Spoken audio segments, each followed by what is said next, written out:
नमस्कार जय जगन्नाथ सांग मैंने आज आमर कदली भंडा होता से बोली आमर गोटे पड़ोसी अंकल आणिकी मत कदली भंडा देते ताकू मु भलरे सफा करदेली तार कदली जो आमर भंडार पाखुड़ा को से फूल अलगा करदेली। प्रथमे से सबको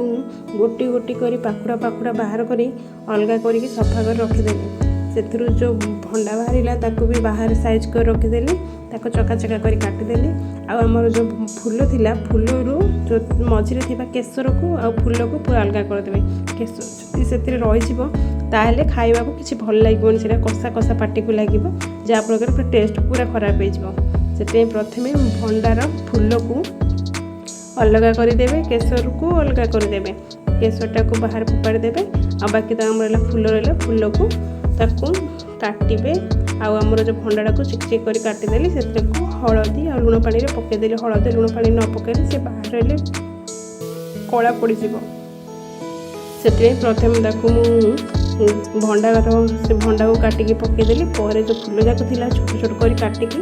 भल धोईकी 2-3 थर धोईदेवे जहाँफल कषा पानी टी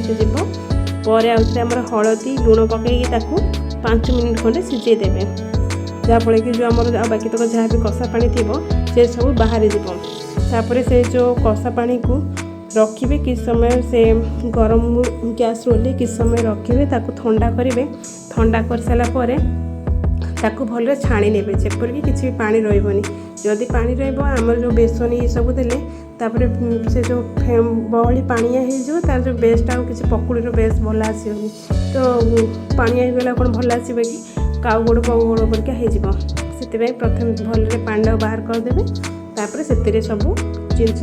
पकुड़ी आम जपर सब जिनस पड़ी आगुड़ा टिके सब पकईदे स्वाद अनुसार। प्रथमे पकईदी कौन कंचा लंका आउ पियाज कंचा लंका पियाज पकईबे तापर लुण पकईबे तापर हलदी गुंड टिके पकईबे आमर जो चिली पाउडर सॉरी मरीच गुंड ताको अल्प पकईबे आमर धनिया पाउडर जीरा पाउडर पकईबे किसी अदा रसुण पेस्ट पकईबे आमर रहा जुआली टी मन कर पकईबे कहीं आम पकुड़ी भी जहाँ भी छणाछणी कर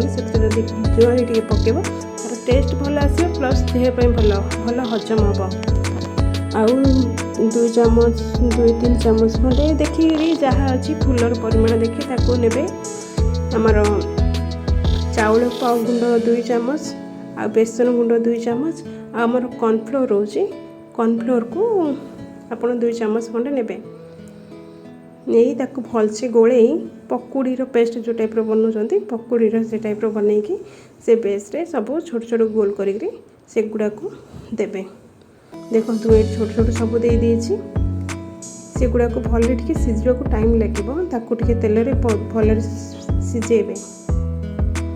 आपण कड़े जी रहे से कहीं अधिक देले भल से सीझबनी आउ भी भल लगे। ये जो फूलटा ना टे ये रही कंचा रोचे तो ताको भल सीझापी टे फ्रीटा जगह दब आ भल सीझेब।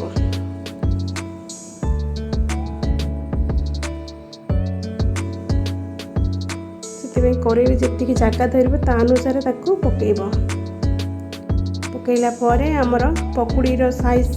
ता अनुसार आप छोट रखिपारे बड़ रखिपारे जहाँ आपड़ जपरी खाऊँ ता अनुसार पकड़े सीन किसी पर्टिकुलर सेप नहीं पकुड़ी तो देखिए तार कौन से पर्टिकुलर सेप नहीं